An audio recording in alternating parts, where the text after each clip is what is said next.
shqiptarëve do thotë janë detyruar do thotë të konvertohen me dhunë. Për ne nuk mundet me kon askush më profet se Skënderbeu, Nën Tereza dhe Demja Shari. Meritor kryesor për rujtjen e gjuhës tonë ka qenë Perandry Osmani, e cila na mundsoi. Unë e kuptoj nervozën e gëzimit, se natyrisht kanë rënë shumë për një kohë shumë të shkurtë dhe do vazhdojnë të binë. Por unë nuk e pranoj narrativen që shqiptarët kanë shpëtuar dhe fal ardhjes së Perandorisë Osmane këtu. Nuk mund ta pranoj narrativen se Sultan Murati dhe Sultan Mehmeti dhe Miloševiqi do janë herojt e mi edhe të kombit shqiptar, sepse nëse një këmbë është dëmtuar dhe është masakru ma shumë në Perandorinë Osmane se populli shqiptar nuk ka popull tjerë. Po ashtu nuk e pranoj edhe narrativen që deri në shekullin e 17 atëherë do thotë përmbyset dhe kalon në përsi si religion islami. Islamin dihet botërisht që pas reformave të Tanzimatit edhe presionit që ju ka bë, shqiptarëve do thotë janë detyruar do thotë të konvertohen me dhunë. Tash, ne si shqiptar, kjo është pjesa historike.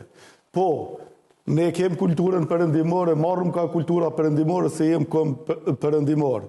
Dhe intenca, qëllimi ynë i fundit është të jem pjesë e barabartë në perëndim ato ku na takon vendi. Si shqiptari, ne kemi pa rrezik ndaj narrativave që i tregon gëzimi edhe shokët e tij, edhe lloji i tij, që dojnë me na glorifiku një pushtues.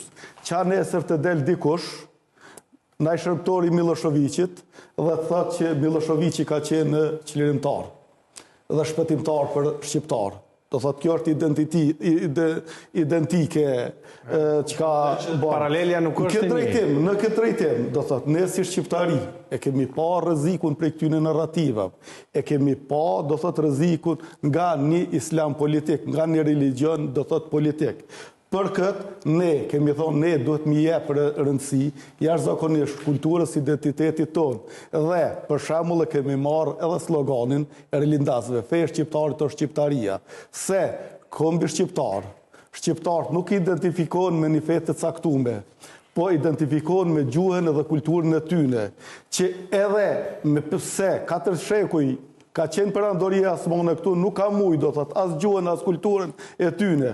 Dhe emri shqiptar është një kompromis, se është e vërtet, që do thotë shqiptarët, do thotë e kanë folë Shqipen, si në Macedoni që i kanë folë veti në Macedon, si në Shqipëri që i kanë thonë Arbër, si në Kosovë që i kanë thonë Dardan, po si konsensus ka dalë emri shqiptar. Dhe për si tillë, do thotë, ne e ruajmë gjuhën dhe kulturën tonë, orientimi jonë është i qartë, orientim perëndimor dhe profeti joni për ne nuk mundet me kon askush më profet se Skënderbeu, Nën Tereza dhe Demja Shari. Këto dojmë t'ja ngulojmë se këta janë shpëtimi jon, si qenie jon e kombit ton. Gëzim. Po. Thash edhe më herët, fare pak fundja fundit. Fare pak ka rëndësi që them unë apo të tjerët. Me rëndësi është që është realiteti praktik, si po jetojmë në Kosovë, si po flasim në Kosovë, dhe realiteti jetot të kundërtën asaj që ky po e potencon. Ne ende flasim Shqip që 700 vite dhe meritor kryesor për këtë rujtjen e gjuhës tonë, meritor kryesor për rujtjen e gjuhës tonë ka qenë Perandry Osmani, e cila na mundsoi që nëse përqafojmë islamin do ta ruajmë kombin dhe e rujtëm. Dhe për këtë e kam thënë më herët, por në një studio televizive po them për herë të parë në studion e juaj. Ditën kur ka ra Perandoria, Kosovën e ka ndonë nga Shqipëria.